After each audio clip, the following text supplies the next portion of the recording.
Listeners, readers, welcome to this Fox page recommendation where I give you a tight 5 minutes about why you might or might not want to read this book that I love.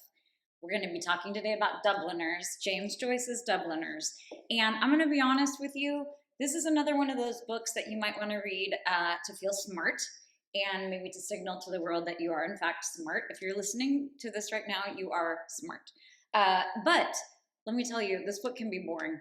I'm just going to say it. This book is for someone who really loves literature, someone who really, really loves language. I would say this happened to me recently. 23-year-old, good family friend, wanted to read up about Ireland. This was not the thing to recommend to a 23-year-old. This is the thing to recommend to someone who's really, really engaged in language and who's really interested, maybe someone who's gone deep already on a lot of Ireland and a lot of contemporary novels on Ireland and really wants to get back to the roots. Because this is very much a book about getting back to the roots. James Joyce is obviously, well, maybe not obviously, but he is best known for Ulysses and Finnegan's Wake, the latter of which is apparently just totally impenetrable, not readable. Ulysses is already hard enough. It's sort of famed for being one of the most difficult texts to read in the English language. But Dubliners, on the other hand, I find it just incredibly charming.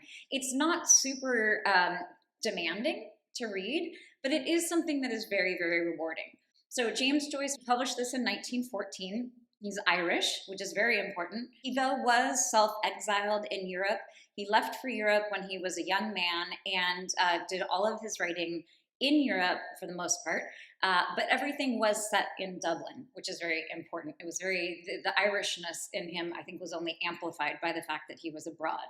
This is a short story collection, and I think to call it a short story collection is a bit of a misnomer. And we Americans tend to be very picky and very demanding in terms of how we define our genres.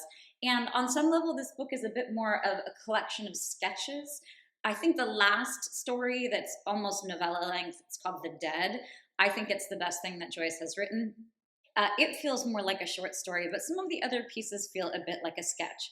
They are chronological, and they're highly autobiographical from everything that Joyce has said and that other scholars have said.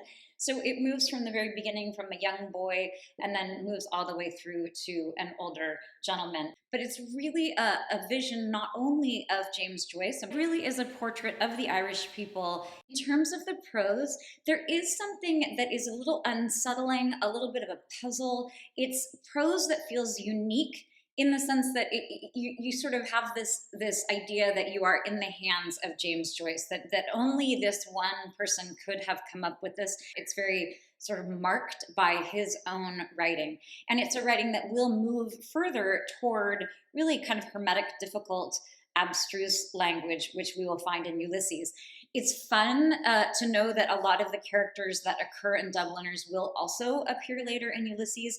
So for those of you who are considering Ulysses and are brushing off your copy of Dubliners in order to sort of prep for the big event, it is a good way to do it because you will meet several of the people who will come up later in Ulysses. You'll meet them in a somewhat easier to absorb form in this case. But the one thing I will say is that there's a huge amount of intimacy in this book. So you do have this real focus on language, but it is also a portrait of people that's very raw and very intimate in a way that's just incredibly beautiful. I also, for whatever reason, really loved the fact that it was snowing in The Dead. It's a very good book to read in the winter time, or maybe even better to read on some sort of sweltering summer, late summer day. I'm a storm, I'm a rain and a cup of tea and a good book kind of a gal. So it may be typical that I like the snowy part, but there is something very wintry feeling about Dubliners. As always, I'd like to read for you the very first line of the story collection. It's called The Sisters. There was no hope for him this time. It was the third stroke. Night after night I had passed the house, it was vacation time, and studied the lighted square of window. And night after night I had found it lighted in the same way, faintly and evenly. If he was dead, I thought, I would see the reflection of candles on the darkened blind, for I knew that 2 candles must be set at the head of a corpse. I mean, that is one hell of an opening. Wow. I myself am very impressed right now.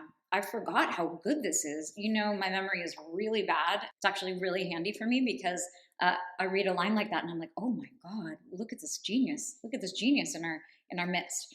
I'm also going to read the first line of The Dead, just because I think it's one of the strongest pieces of the collection, and also because it will give you a little better sense. If either of these appeal to you, I would say dive in. If they don't, if you're like, ugh, then I would say maybe this is not, in fact, for you. You should zip right out and get a book by Colin McCann or Anna Burns or any of the other incredible Irish writers working today. First line of The Dead. Lily, the caretaker's daughter, was literally run off her feet. Hardly had she brought one gentleman into the little pantry behind the office on the ground floor and helped him off with his overcoat than the wheezy hall door bell clanged again, and she had to scamper along the bare hallway to let in another guest. Oh my God. I mean, I practically want to start this guy all over again. So there is my take on Dubliners. I hope that you read it, and I hope that you listen to the seminar. 3 30-minute sections, 90 minutes of me pulling apart all sorts of different aspects of this book. So I hope that you join me, and I hope that this has saved you many, many an hour. I hope that this 5 minutes was worth your 5 minutes. Okay, happy reading.